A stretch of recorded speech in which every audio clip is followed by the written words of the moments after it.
Hey everyone, Camille here from 88 Fitness Training. Welcome back. Today I'm going to go through the best exercise for hamstring development. So I'm going to take you through the Romanian deadlift and some tips, do's and don'ts. So stay tuned, check it out.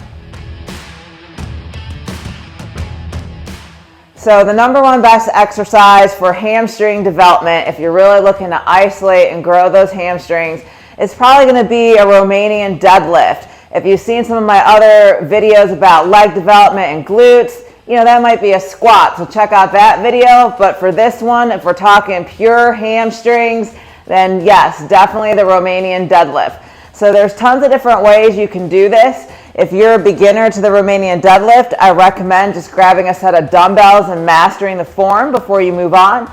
So let me grab these. Now with the Romanian deadlift, it's a little different than a traditional deadlift in that you're not really squatting down. So you have a slight bend in the knees as you come down.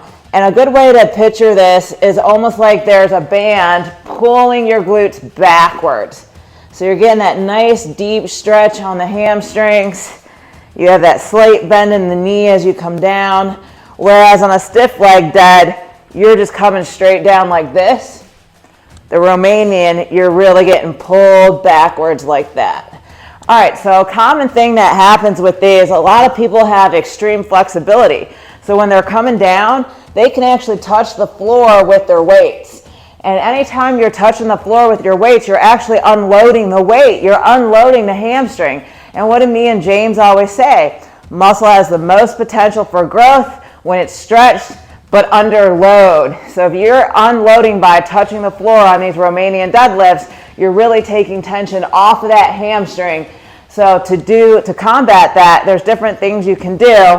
One of them would be to grab a plate and turn this into a deficit exercise. So now I have extended range of motion where I'm not able to get all the way down to the floor anymore. So just like that. So I'm able to keep that tension on those hamstrings and really hammer them, just like that. All right, so there's dumbbell deadlifts, but that's probably not the number one best way to do Romanian deadlifts. So after you master that form, I would definitely check out the barbell version of this. So again, just grab your bar. Your hands are gonna be just outside the hips, feet hip width. Same thing, slight bend in the knee. Come back and squeeze. Now because you have bumper plates on this, again, you're really gonna want to stand on that plate and do it deficit style so we can keep that load on those hamstrings. So just like that. And again, if you're having trouble mastering that form, definitely grab a resistance band. These super bands are great. You can anchor it to something like this pole, step in there, put it around your hips, and this will pull those hips back and that'll help you execute the form. So all right, y'all, if you want to grow those hamstrings, definitely check out the Romanian deadlifts. I hope you've enjoyed this video. For more like it, definitely check out our leg playlist. And as always, like and subscribe. Camille, 88 Fitness Training.